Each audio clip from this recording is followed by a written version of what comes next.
তেওঁ শুই শুই আহিছে, মই জাগি জাগি ৰাইজক সহায় কৰিম। তেওঁ ইয়াত মানুহক শুই শুই সহায় কৰক, মই জাগি জাগি কৰিম, তেওঁলোকেও কৰক। ৰাইজে দেখিছে নহয় কিয় মানুহে তেওঁলোকক পৰাস্ত কৰিলে, কি কাৰণে তেওঁ পৰীক্ষাত ফেইল কৰিলে, সেই কথাটো ভালকে পঢ়িব লাগিব। তেওঁ ভালকে নপঢ়াৰ কাৰণে একদম ৰেকৰ্ড সংখ্যক ভোটত ফেইল কৰিছে। পঢ়িব না সমস্যাখিনিকে মই আপোনালোকক সোধাৰ আগতে মই কলো যে বহু ক্ষেত্ৰত আমি বানপানীৰ সমস্যাটো বিভিন্ন মঞ্চত দিল্লীত হওক অসমত হওক কৈছো, গৰাখহনীয়া সমস্যাটো আমি বিভিন্ন ক্ষেত্ৰত বুজাব পৰা নাই। এইকাৰণে বুজাব পৰা নাই যে ভাৰতবৰ্ষৰ হিন্দুস্তানৰ বহু ঠাইত নদীবিলাকৰ গৰাখহনীয়া নাই, বানপানী আছে। আমাৰ ইয়াৰ ব্ৰহ্মপুত্ৰ আৰু তাৰ উপনদীবিলাকৰ আপোনাৰ গৰাখহনীয়া আছে। সেইকাৰণে দিল্লীৰ চৰকাৰে গৰাখহনীয়া সমস্যাটো যে তলৰ পৰা যে মাটিবিলাক লৈ যায়গৈ, মাটি থকা শ শ বিঘা মানুহৰ মাটি থকা মানুহ যে নিমিহতে যে পথৰ ভিকাৰী হয়, সেই কথাখিনিকে দিল্লীত আমি উপস্থাপন কৰিব চেষ্টা কৰিছো, যাতে সফল হ'ব পৰা নাই বুলি মই ভাবিছো।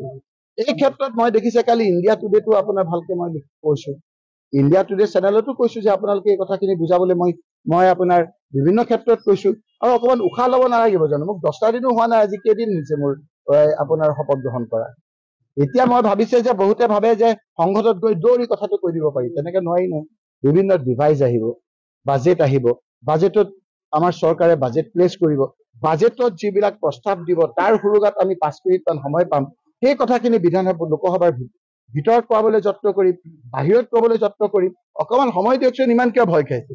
গতিকে ফেইল আৰু পাছৰ মাজত আপোনাৰ ব্যৱধান নাই জানো? ৰাইজে মোক পাছ কৰাইছে, গতিকে ৰাইজৰ সেই কথাবিলাক চাবৰ কাৰণে, সুধিবৰ কাৰণে এইকেইটা দিনৰ ভিতৰত মই 4বাৰ আহিলো।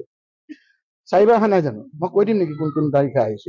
বহুতে মোক এতিয়া দেখি আমনি পাই যাব, কথাটো বুজিছে? গতিকে কাম কোনোবাই কৰিছে কৰক, ৰাইজে আকৌ তেওঁলোকক চাব, যদি নকৰে তেওঁলোকে আকৌ ফেইল কৰিব। গতিকে মই আহিছো, এতিয়া মই ৰাইজৰ ওচৰলৈ আহিছো, আজি 4 দিনৰ আগতে ইয়াতে আহিছো। লাষ্টত মই ইয়াত ৰাতি 10টা বজাত আহিব খুজিছিলো, ক'লে যে আহিব নালাগে এতিয়া, হয় নহয়? আকৌ এতিয়া আহিছো। গতিকে ৰাতি দিন একাকাৰ কৰি আমি কাম কৰিছো। এইবিলাক চেলেঞ্জ হিচাপে আমি লৈছো, বিভিন্ন ধৰণৰ লগত যুঁজিবলগীয়া হৈছে।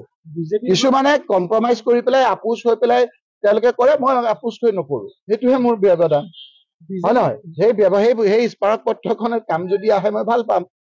যিজন চৰ্দাৰক স্মাৰক পত্ৰ দিছে তেওঁতো এই মানুহখিনিক বেয়া চকুৰে চায়, হয় নে নহয়? গতিকে এটা চেলেঞ্জ লৈ পেলাই কাম কৰিব লাগিব। মই চেলেঞ্জটো একচেপ্ট কৰিছো।